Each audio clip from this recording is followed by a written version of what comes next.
Assalamualaikum, nama saya Nur Herdawati binti Tina.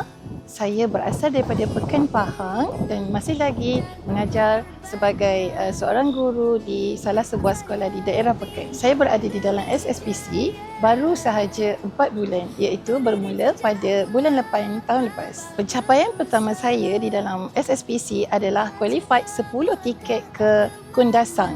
Dalam masa seminggu sahaja, saya berjaya menjual sebanyak 3 kilo emas. Kelebihan yang saya nikmati di dalam SSPC bukan sahaja untuk saya, tetapi juga saya dapat membantu ramai rangkaian-rangkaian di bawah saya menikmati hasil yang sama. Pencapaian kedua saya dalam SSPC adalah sebuah kereta welfare yang saya sangat-sangat tidak menyangka kerana dalam masa 3 bulan sahaja saya mampu memiliki kereta welfare secara percuma. Bukan itu sahaja, saya juga terpilih untuk mengerjakan ibadat umrah bersama dengan SSPC.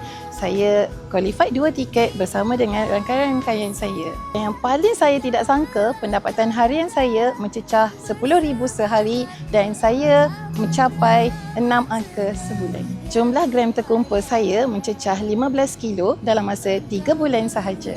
Selain daripada itu, di SSPC saya juga dikenali sebagai Cikgu Emas kerana di SSPC menyediakan pakej Easy Gold. Melalui pakej Easy Gold, saya pernah memecah rekod dalam satu hari saya berjaya menjual sale sebanyak 3 juta ringgit. Melalui Easy Gold, saya dipertanggungjawabkan bagaimana untuk mendidik ahli SSPC untuk memfungsikan emas mereka melalui kelas teknik fungsikan emas. Sebenarnya, matlamat utama saya berada di SSPC adalah untuk jihad ekonomi Islam yang tercinta. Bukan itu sahaja, matlamat utama saya juga untuk mendidik ramai di luar sana untuk celik tentang ilmu emas. Sedikit tip dari saya, rahsia kejayaan utama saya di dalam SSPC adalah pembersihan jiwa. Antaranya, betulkan niat kerana Allah.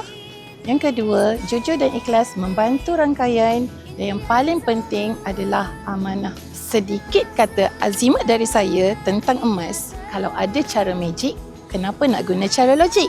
Kalau ada cara cepat, kenapa nak guna cara lambat? Kalau ada cara luar biasa, kenapa nak guna cara biasa-biasa? Renungkanlah.